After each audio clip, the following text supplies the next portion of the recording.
Hello，大家好，歡迎大家返為食而生呢個 channel 啊！今集我哋咧會同大家介紹東京嘅自由行啊！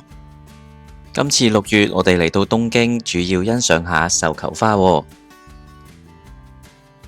係啊，東京都有唔同嘅景點可以觀看到繡球花㗎。如果大家近排會去東京玩，就記得唔好錯過我哋呢一次嘅分享啦。第一站我哋會嚟到白山神社度睇繡球花。乘搭地鐵嘅話，可以嚟到白山站，然後行 A3 出口。一出地鐵站啊，行3分鐘左右呢，就可以嚟到白山神社啦。都見到人潮非常之多啊！睇返地圖啦，就見到白山神社呢，其實都唔係好大嘅。咁當日啦，啱啱都遇到白山神社舉行緊繡球花嘅祭典啊。白山神社嘅繡球花種類望落去都有好多啊！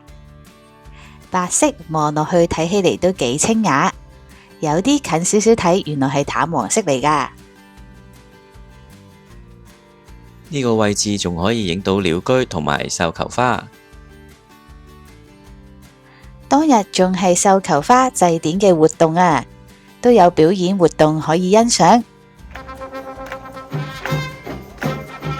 而旁邊呢，都仲有好多唔同嘅小販檔啊，好似係發售唔同嘅小食，例如刨冰啦，都可以自己擠返中意嘅顏色，加入唔同嘅果醬啊。哇！呢一檔嘅炒麵熱辣辣，聞落去都好香，好吸引啊！呢度呢，仲有發售啤酒同埋熱狗嘅餐車。除咗熱食，呢度亦都有發售唔同嘅零食啊，好似係金平糖、羊羹，仲有唔同嘅手工精品啊，有一啲首飾、耳環同埋啲玻璃杯，部分呢仲同繡球花有關㗎。而隔籬呢，亦都有啲小遊戲嘅攤檔。白山神社呢一度仲有限定嘅繡球花御守啊，有2隻顏色，睇起嚟個做工都幾精緻啊！神社旁邊仲有個白山公園，呢度都有好多繡球花㗎。咁啱係80週年嘅祭典，仲有展示唔同嘅繡球花盆栽。而呢一度野生嘅繡球花都有好多唔同嘅顏色啊！白山公園呢，仲有呢個繡球花嘅填色活動。第2站我哋會嚟到位於淺草嘅羽田公園，呢一度可以望到晴空塔啊！而公園裏面都種植咗唔同種類嘅一啲繡球花，喺某啲角度啊，仲可以影到晴空塔加繡球花嘅景色啊！我哋一齊帶大家睇下。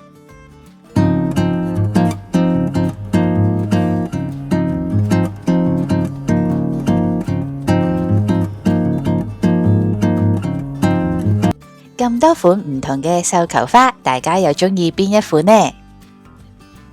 除咗東京，鎌倉都係東京近郊熱門觀看繡球花嘅景點啊！而東京去鎌倉非常之方便，大概只要搭1個鐘頭嘅火車就可以去到鎌倉啦。我哋呢一次都安排咗1日遊嚟鎌倉度欣賞繡球花。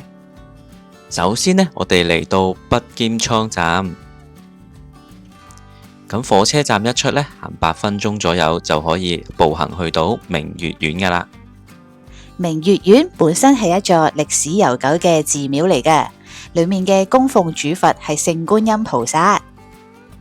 因為明月院區入邊啊，種植咗超過2500個繡球花，所以呢度呢都稱為繡球花寺。每年嘅6月至7月都有唔少人會嚟觀看繡球花。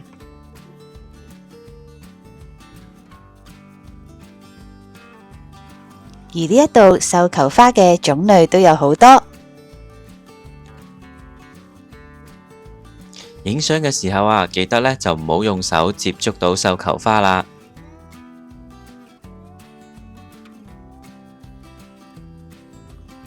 呢一度仲有可以嘆茶嘅 cafe，喺竹林下面散步都幾涼幾舒服噶。不過嚟賞花嘅人潮呢都真係幾多啊，所以呢，建議大家盡量都係安排平日或者早啲嚟啦。咁啱仲巧遇好可愛嘅小狗家族啊！仲識得擺 pose 添。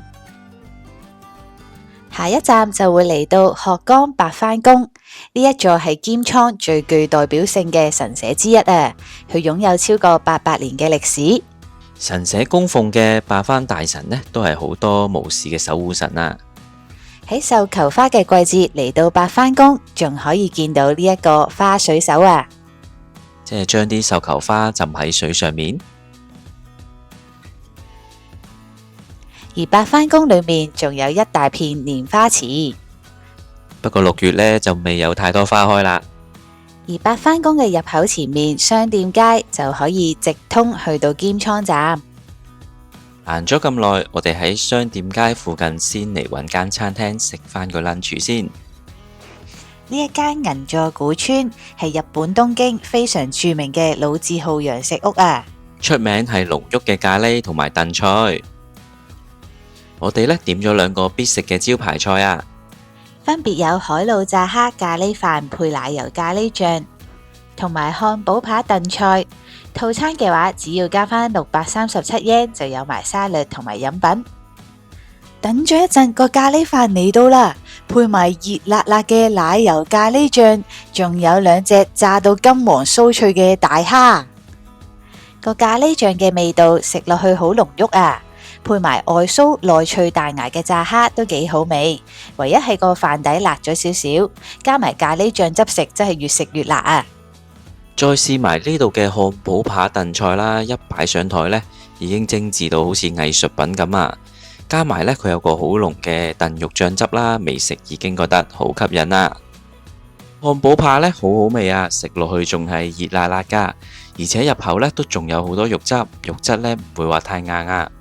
咁而配搭埋個燉菜啲醬汁呢，入口都好甘甜，而且個漢堡扒一齊食呢就更加好味啦。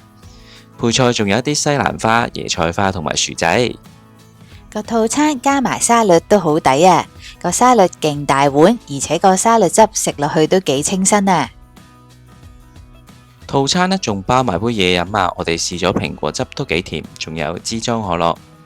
下一站我哋就會搭江之電嚟到長谷站，呢一度總共有3個可以拍攝繡球花嘅景點啊！第一個景點呢，我哋會先嚟長谷寺，入場費呢係每位400 yen。如果想觀賞長谷寺嘅繡球花之路，必須要抽取整理券啊！但係我哋呢次晏晝嚟到，整理券已經派完啦，所以就無緣欣賞到繡球花之路。建議大家出發之前最好都網上提前預約啊！咁而喺長谷寺嘅其他地方呢，都擺咗一啲繡球花啦，大家都可以喺度打下卡。亦都有水手花。同明月院比較，繡球花嘅數量就比較少啦。不過呢度都可以睇到鎌倉嘅海景。不過大家都唔使失望啊，因為我哋仲有第2個景點御靈神社嘅繡球花鐵路。嚟到御靈神社對出嘅鐵路，就可以喺呢一度影到江之電火車同埋繡球花嘅景色啦。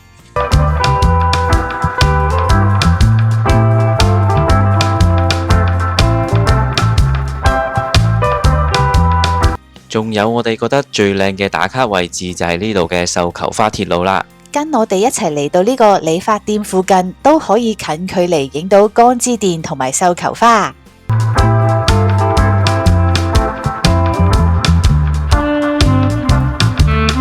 大家有冇覺得呢個景致似曾相識呢？原來佢係電視劇裏面嘅拍攝地嚟噶。江之電呢，大約15分鐘就會有一班列車噶啦，所以呢，等一陣就會見到列車行駛嘅經過畫面。睇完幾個繡球花嘅景點，都可以返嚟鎌倉站行下呢一條丁兆通商店街啊，裏面都有唔同嘅一啲餐廳選擇，仲有手信店。